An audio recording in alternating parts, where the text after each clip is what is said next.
Hello students, welcome to my YouTube channel Sushma Rajgupta. हम लोग कर रहे हैं BCom third semester business mathematics and statistics का सिलेबस। तो इसमें लास्ट चैप्टर रह गया, दैट इज़ इंडेक्स नंबर, वो हम कर रहे हैं। ये जो इंडेक्स नंबर्स हैं बीकॉम का सिलेबस का पार्ट तो है ही है, इसके साथ जिसके भी सिलेबस में इंडेक्स नंबर है ये उसको भी कवर कर रहा है, बिकॉज इसमें सारे इंडेक्स नंबर के कंसेप्ट क्लियर हो रहे हैं। तो इंडेक्स नंबर की थ्योरी हम लास्ट वीडियो में कर चुके हैं, तो आज हम प्रैक्टिकल शुरू करने जा रहे हैं। तो सबसे पहले इसमें मेथड आता है सिंपल एग्रीगेटिव मेथड। अब सिंपल एग्रीगेटिव मेथड जो है इसका फार्मूला आ गया P01 is equal to summation P1 over P0 into 100। Now what is P1? P1 is the price of current year, P0 is the price of base year. ठीक है, index number में हम किसी एक साल को बेस लेके चलते हैं। अब जिस साल को हम लोग बेस ले रहे हैं उसका जो प्राइस है उसको डिनोट कैसे करना है? P0 से। और जो करंट ईयर है, जैसे 2015 को हमने बेस ईयर लिया, 16 हमारा करंट ईयर हो गया, तो 15 को हम लोग P0 लेंगे और 16 को हम लोग P1 लेंगे। ठीक है, अब हमें क्वेश्चन दिया हुआ है, क्वेश्चन में हमें मतलब जैसे प्राइजेस इन 2015 16 दिए हैं ना, तो हमारा फॉर्मूला है समीशन P1 ओवर P0, यानी कि हमने P1 मतलब प्राइजेस इन करंट ईयर को टोटल करना है। समीशन P1 हो गया, it is equal to 37। P0 हो गया समीशन P0 28.25। ठीक है जी, तो अब P हमारा इंडेक्स क्या होगा? Summation P1 over P0 into 100। ठीक है, 37 28.25 into 100 130.7। So this is the answer. बहुत ही सिंपल एग्रीगेट मेथड। इसमें हमने क्या करना है? P1 का टोटल करना है, P0 में जितनी भी कमोडिटीज हैं उनके प्राइसेस को टोटल करना है, फिर हमने P1 summation P1 over summation P0 into 100 कर। ठीक है जी, हाँ जी। इस क्वेश्चन में 2010 को हमने बेस ईयर लिया है, दैट इज 100। हमेशा बेस ईयर का इंडेक्स 100 होता है, पहले तो ये बात क्लियर। ठीक है जी, अब इस क्वेश्चन में हमें कहा गया कि इंडेक्स को चेंज करो। अब जो पहला मेथड था उसका मैंने एक ही क्वेश्चन किया है, आप लोग उसके साथ के अनसोल्व कर सकते हो बड़े आराम से। तो ये एक नया मेथड ही आ गया एक तरह से, जिसमें हमने ईयर को बेस ईयर को चेंज करना है। पहले 2010 बेस ईयर है, अब हमने 11 को बेस ईयर लेना है। जिस साल को बेस ईयर लेना है उस साल का जो प्राइस है उसको हमने सबको मतलब उससे डिवाइड करना है। जैसे 100 को 120 से, 120 को भी 120 से, 135 को 120 से, 170 को, मतलब जिस साल को हमने बेस लेना है उस साल के जो प्राइसेस हैं उसको हमने डिवाइड करना है, डिनोमिनेटर में रखना है। फिर मल्टीप्लाई किसको करना है? मल्टीप्लाई हमने 100 को करना है। ठीक है, इससे क्या होगा? इससे हमें जो है नया इंडेक्स मिल जाएगा विद बेस ईयर एज 2011। तो ये आ गया 83, ये आ गया 100। क्यों? हमने 11 को बेस लिया ना, तो इसका इंडेक्स क्या आ गया? 100। पहले बेस क्या था? 10, उसका इंडेक्स क्या था? 100। Point clear? बेस ईयर का इंडेक्स हमेशा 100 आएगा। ठीक है, 142, 150। ठीक है, कैंसिल करके ये आ गया 175। तो ये हो गया हमारा सेकेंड मेथड इंडेक्स नंबर्स का। अगर हमने 13 को बेस लेना है तो हम लोग सबको किससे डिवाइड करेंगे? 170 से। मल्टीप्लाई किससे करेंगे? 100 से। Point clear. इसको भी 170 से, इसको भी 170 से, इसको भी 170 से, इसको देन सबको हम क्या करेंगे 170 से डिवाइड करेंगे, मल्टीप्लाई किससे करेंगे 100 से, तो एक नया इंडेक्स आएगा। और वहाँ पे आप देखना कि जब हम सबको 170 से डिवाइड करेंगे 100 से मल्टीप्लाई करेंगे तो इसका मतलब कि जो वैल्यू आएगी दैट विल बी 100।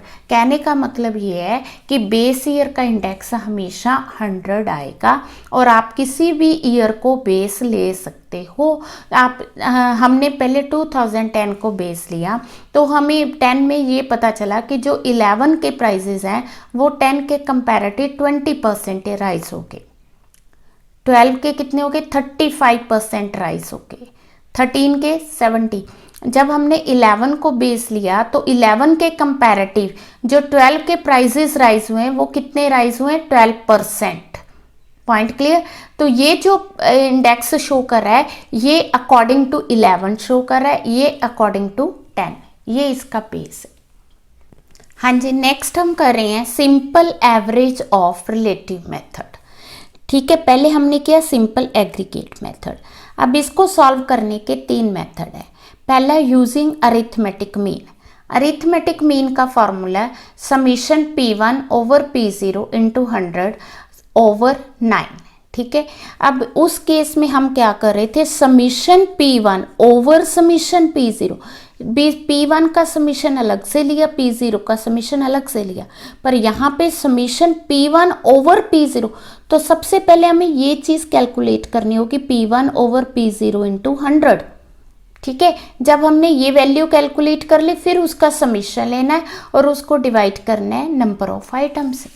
ठीक है जी, तो P1 ओवर P0 जैसे 30/15 into 100, 24 over 18 into 100, 20/16 into 100, 14 into 100, 35/25 into 100, 30/40 into 100।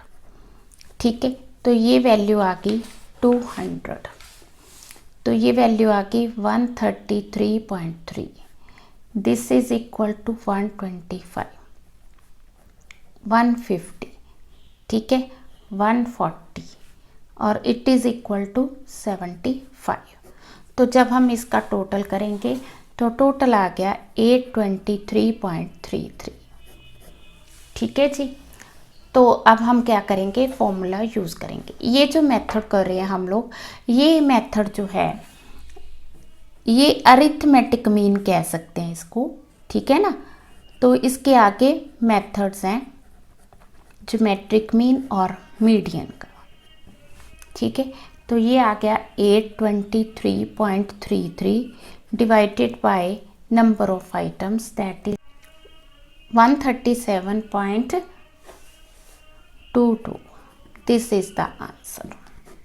Clear? Okay जी। नेक्स्ट मेथड है ज्योमेट्रिक मीन मेथड।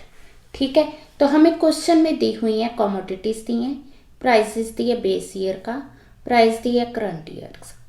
तो ज्योमेट्रिक मीन के लिए भी पहले हम उसी तरह से P की वैल्यू फाइंड करेंगे जैसे हमने रिलेटिव वैल्यू फाइंड की थी। तो P1 ओवर P0 इंटू 100, तो ये P1 ये P0 16/18 into 100, 22/20 into 100, 26/25 into 100, 25/15 into 100, 45/42 into 100। ठीक है, तो ये वैल्यूज़ आ गई 88.88, this is 110, this is 104, this is 166.67 and then 107.14। ठीक है, अब अगला पॉइंट है इनकी लॉग वैल्यूज़ को फाइंड करना। अब जब लॉग वैल्यूज़ फाइंड करते हैं, पहली बात तो ये है कि हमने देखना है कि जो हमें डिजिट दिया हुआ है यहाँ पे होल नंबर्स कितने, ये डेसिमल नंबर आ गए, ये होल नंबर्स आ गए। तो यहाँ पे होल नंबर 2 है तो यहाँ पे क्या आएगा 1, होल नंबर 3 है तो यहाँ पे आएगा 2, 1 2 3 तो यहाँ पे आपने 2 लिखना है, 1 2 3 3 है तो 2 लिखना है, 3 है तो 2 लिखना है। हाँ जी, अब लोग वैल्यू कैसे लेने, जैसे हमें 88.88 दिया है, ये हमारा लोग टेबल है, ठीक है। अब लोग टेबल में यहाँ पे 1 से लेके, आप लास्ट पेज पे 1 से, यहाँ से 50 से लेके 99 तक वैल्यूज दी हैं। तो हमारी जो वैल्यू है दैट इज 88.8। तो ये 88 है, 88 का है, दिस वन 88। 88 को हमने 8, ठीक है, यहाँ पे ये आ गया 88 को 8, ऊपर 8 दिया ना, 1 2 3 4 5 6 7 8। तो 88 की जो वैल्यू हमने लेनी है अंडर 8, दैट इज 9484। फिर उसके बाद हमने किसको देखना है, फिर हमने 8 को देखना है। तो वो वैल्यू क्या है 4, 9484 प्लस जो लास्ट वाली वैल्यू इसको प्लस करना है, 9484 प्लस 4, तो ये वैल्यू क्या आ गई 9488। 9488। देन हमें दिया 110। जब हमें 110 दिया है तो यहाँ पे लास्ट पेज पे 11, 110 है ना, तो 11 को 0 के नीचे देखना है आपने, 11 को 0 के नीचे, तो ये आ गया 0414, 10.4। अब 10.4 दिया है तो क्या करोगे, 10 को 4 के नीचे, ठीक है, तो ये आ गया 0170, 0170। पॉइंट क्लियर है। तो इस तरह से हम करेंगे 166.6, 166 है तो 16 को हम लोग 6 के नीचे देखेंगे, ठीक है, 2201, फिर उसको 6 के नीचे देखेंगे, 166.6, दैट इज 16, तो दोनों को प्लस करेंगे, 2201 प्लस 16, 2217, 2217, ठीक है जी। देन आ गया हमारा 107.14। तो पहले हम 10 को 7, 7, ठीक है, देन आ गया हमारे पास 1 की वैल्यू आ गई 4, तो इनको प्लस कर देंगे, 0294 प्लस 4, 0298, ठीक है। लोग टेबल तो आपके पास होगा ही, 0298। पॉइंट क्लियर है जी। तो अब हम क्या करेंगे, इन सबको आपस में प्लस कर देंगे। जब हमने प्लस किया तो ये आ गया, ठीक है, तो ये आ जाएगा 10.2587, ठीक है। नेक्स्ट हमने फॉर्मूला लगाना है किसका, P01। अब यहाँ पे क्योंकि हमने लॉग लिया है तो बाद में हमें एंटी लॉग भी लेना होगा, तो summation log P divided by n, तो वहाँ पे भी हमने समीशन लिया था इसका, डिवाइडेड बाय n किया था, बट क्योंकि ये लॉग का क्वेश्चन है पहले हमने लॉग लिया फिर उसका एंटी लॉग लेना है, ठीक है। एंटी लॉग किसका, 10.2587 डिवाइडेड बाय n, n कितना है 5, हाँ जी, कितना आ गया इसका एंटी लॉग 2.051, ठीक है, यहाँ इक्वल नहीं आया, ठीक है, 2.0।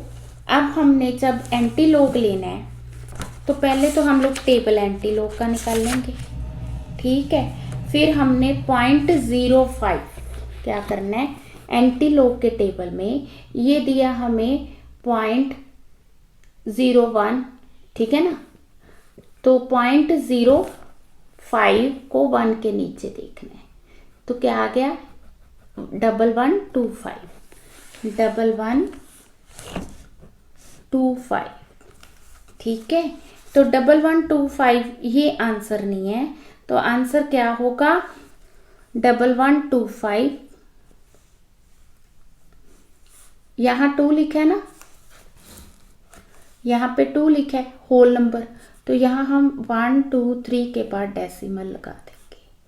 एंटी लॉग देखा जाए तो लॉग का बिल्कुल ऑपोजिट है। तो जैसे हमने लॉग करना हो तो 1 2 3 हम यहाँ पे 2 लिखेंगे ना, तो जब हमने एंटी लॉग करना है 2 लिखा हुआ है तो हमने 3 के बाद डेसिमल लगाना है। ये पॉइंट है, पॉइंट समझ के। तो anti log is opposite of logarithm. अगर हमने किसी चीज का लॉग फाइंड किया तो हमें उसका एंटी लॉग फाइंड करना होगा ताकि हम ओरिजिनल फिगर पे वापस आ जाए। ठीक है जी, क्लियर है। यहाँ पे 3 लिखा होता तो हमने 4 के बाद डेसिमल लगाना था, 1 लिखा होता 2 के बाद लगाना था। अब 2 लिखा है तो हमने 1 2 3 के बाद डेसिमल लगा दिया।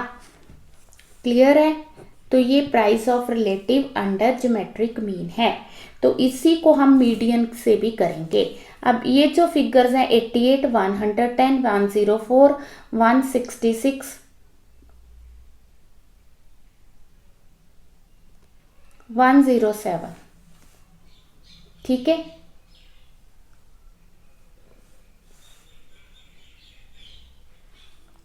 तो हम इसे मीडियन मेथड में कैसे करेंगे? मीडियन में हम लोग करेंगे जो हमने वैल्यूज कैलकुलेट की हैं ए बी सी डी की, हाँ जी, उन वैल्यूज को हम लोग असेंडिंग ऑर्डर में लिखेंगे। ठीक है। तो असेंडिंग ऑर्डर में सबसे पहले आ गया 88.88, देन आ गया 104, देन 107, देन 110, देन 166.67।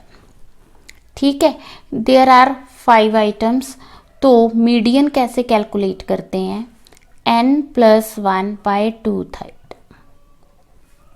ठीक है जी। Size of n+1/2 item.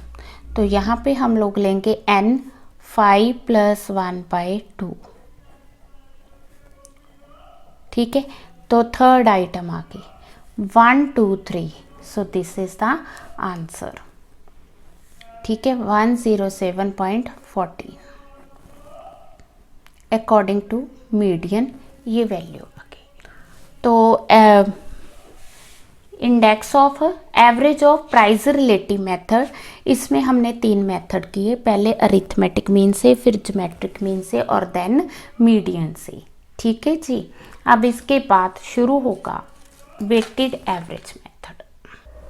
अब हम कैलकुलेट करेंगे index numbers for more than 2 years. ठीक है। जैसे मैं 2013 14 15 16 का डाटा दिया है, कमोडिटीज़ उसी तरह से दी हुई हैं।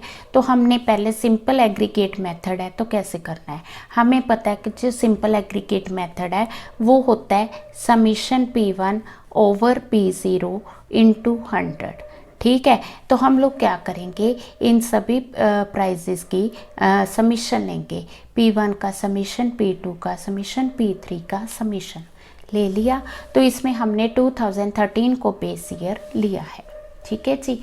तो पहले हम लोग 2014 को बेस लेके, मतलब 2014 का इंडेक्स लेंगे। तो बेस ईयर तो 13 होगा ना, तो ये इसकी वैल्यू आ गई 83 डिवाइडेड बाय 62 इंटू 100, 133.871। ठीक है। Summation P2 P0 100। ठीक है जी। P2 का आ गया 72 62 इंटू 100, 116.30। ठीक है जी। P3 का आ गया 83 summation P3 over summation P0 into 100, 83 62 100, 133.871। Clear है। तो इस तरह से हम लोग सिंपल एग्रीगेट मेथड करेंगे। अब हम इसी क्वेश्चन में प्राइस रिलेटिव और यूजिंग अरिथमेटिक ज्योमेट्रिक करेंगे। हाँ जी, क्वेश्चन वही लिया मैंने। उसमें 2013 को हमने P0 लिया है, 14 15 16। ठीक है जी। अब हमने प्राइस रिलेटिव फाइंड करना है, P1 over P0 into 100, P2 over P0 into 100, P3 over P0 into 100 करके, ठीक है जी।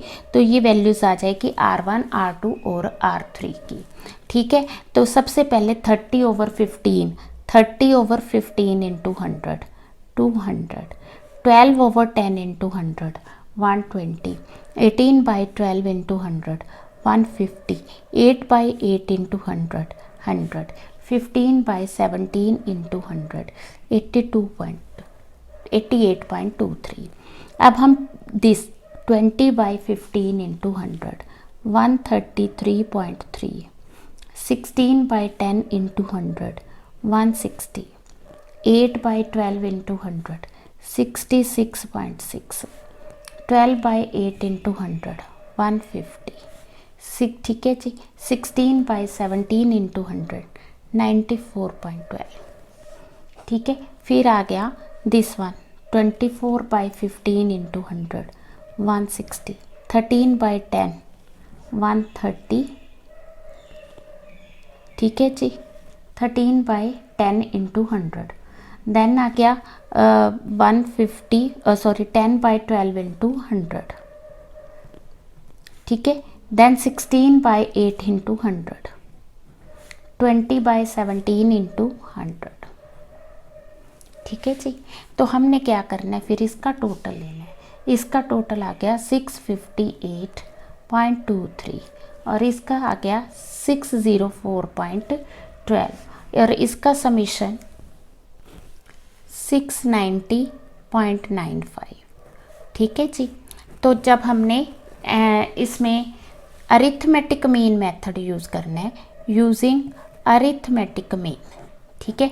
तो कैसे करेंगे, तो पहले प्राइस इंडेक्स आ गया 2014 का, प्राइस इंडेक्स फॉर 2014। तो कैसे आएगा, this summation P1 over P0 into 100 divided by n। तो 658 divided by 4 it is equal to 130, ठीक है। चीज़ वही है जैसे हमने पहले किया उसी तरह से करना है, बस पॉइंट यहाँ पे 3 साल दिए हैं तो 3 सालों का करोगे, 1 साल दिया तो आप 1 साल का लोगे सारा कुछ, ठीक है जी। तो ये 120.824 आ गया। देन प्राइस इंडेक्स 2016, ठीक है, ये आ गया 6998 डिवाइडेड बाय 4 138,196। ओके जी। अब हम इसी क्वेश्चन को लॉग यानी ज्योमेट्रिक मीन से करेंगे। ज्योमेट्रिक मीन में जैसे पहले हम इसका लेंगे, अभी मैंने आपको बताया कि करना कैसे है। जैसे 200 है, एक बार दोबारा कर लेते हैं, ठीक है। 200 है तो हम लोग लॉग लेंगे, लॉग को 20 को 0 के नीचे, 20 को 0 के नीचे, ठीक है। पहले तो 3 डिजिट है, यहाँ पे 2 लगाना है, फिर इसकी वैल्यू 3010। 12 को 0 के नीचे 3 डिजिट है तो 2 आ जाएगा, 2 आ जाएगा, 2 आ जाएगा। यहाँ पे 2 डिजिट हैं तो 1 आएगा, एक माइनस करना है, ठीक है। 12 को 0 के नीचे तो ये क्या आ गया 0792, 0792, पॉइंट क्लियर। और इसका आ जाएगा 15 को 0 के नीचे 1761, देन 10 का 0 के नीचे 0000 और 88 को हमने किसके नीचे देखना है, 88 को 2 के देन 3 के। तो 88 पहले 2 आ गया दिस वन, देन 3 आ गया दिस वन, ठीक है। तो इन दोनों को प्लस करना है तो ये बन गया 9456, 9456। इसी तरह से हम लोग log R2 R3 की वैल्यूज़ देखेंगे, ठीक है जी। हाँ जी, इसकी मैंने वैल्यूज़ कैलकुलेट कर ली हैं, log R2 की और R3 की, ठीक है। बिल्कुल वैसे जैसे हमने R1 की कैलकुलेट की, फिर हमने इसका समीशन ले लिया, ठीक है। अब समीशन लेने के बाद अगला स्टेप क्या है, तो ज्योमेट्रिक मीन का जो फॉर्मूला है दैट इज एंटीलॉग।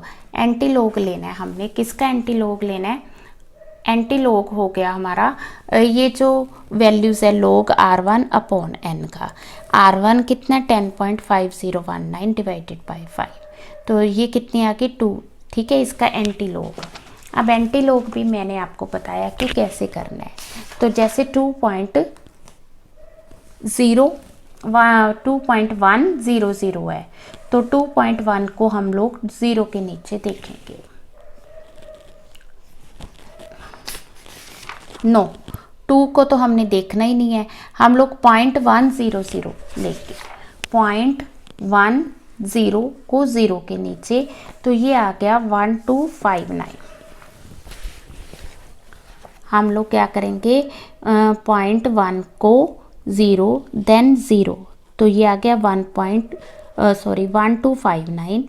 फिर हम लोग इसको आगे देखेंगे 3 इसके आगे आ रहा है दैट इज़ द वैल्यू 1, ठीक है। तो 1259 प्लस जो लास्ट वाली वैल्यू उसको प्लस करना है, तो ये बन गया 1260, ठीक है। अब क्योंकि यहाँ पे 2 है तो 1 2 3 के बाद डेसिमल लगाना है, पॉइंट क्लियर। इसी तरह 2015 का है, हमें दिया हुआ है 1.28 डिवाइडेड बाई 5, ठीक है। तो इसकी वैल्यू आ गई 2.0656। तो हम लोग 2 को तो कुछ नहीं करना, 0.06 को 5 के नीचे, 0.06 को 5 के 1161 आ गया, देन 6, उसके बाद 6 आ गया 2, तो 1163 आ गया, 1163 आ गया, 2 लिखे 1 2 3 के बाद डेसिमल आ गया, ठीक है जी। इसी तरह 2016 का कर देंगे, तो 2016 का 1 डिवाइडेड बाई 5, तो ये आ गया 2.1234, 132.8। This is the answer. अब इसी क्वेश्चन को हम मीडियम से करेंगे। हमने जो प्राइस रिलेटिव वैल्यूज़ फाइंड की थी, ठीक है ना, ये वाली वैल्यूज़, ठीक है। ये जो है 200, फिर 120, 150, 100, फिर हमने इसको क्या किया असेंडिंग ऑर्डर में कर लिया, क्योंकि जब भी मीडियन कैलकुलेट करना है जो वैल्यूज़ हैं उनको या तो असेंडिंग ऑर्डर में करेंगे या डिसेंडिंग ऑर्डर में। तो हमने क्या किया असेंडिंग ऑर्डर में तीनों की वैल्यूज़ को कर लिया। अब करने के बाद हमें पता है कि तीनों में 5 कॉमोडिटीज़ हैं, तो N5 है, तो थर्ड आइटम हमने लेनी है। तो इसकी थर्ड आइटम, ये third item, this is the answer, ठीक है। तो index number taking 2014 as base, तो आंसर आ गया 120, 2015 एज बेस, तो आंसर आ गया 133.3, टेकिंग 16 एज अ बेस, तो आंसर आ गया।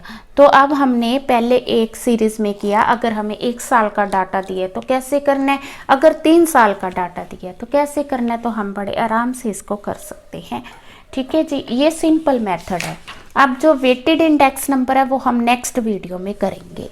वीडियो अच्छी लगी, वीडियो को लाइक, चैनल को सब्सक्राइब जरूर करें, और इस जैसे क्वेश्चंस की मैक्सिमम प्रैक्टिस करें। स्टैटिस्टिक्स जो है ज़्यादा प्रैक्टिस से आता है, ठीक है ना। मेथड तो एक बार क्लियर करना है, उसके बाद आपने क्या करनी है प्रैक्टिस, ठीक है जी। Thank you.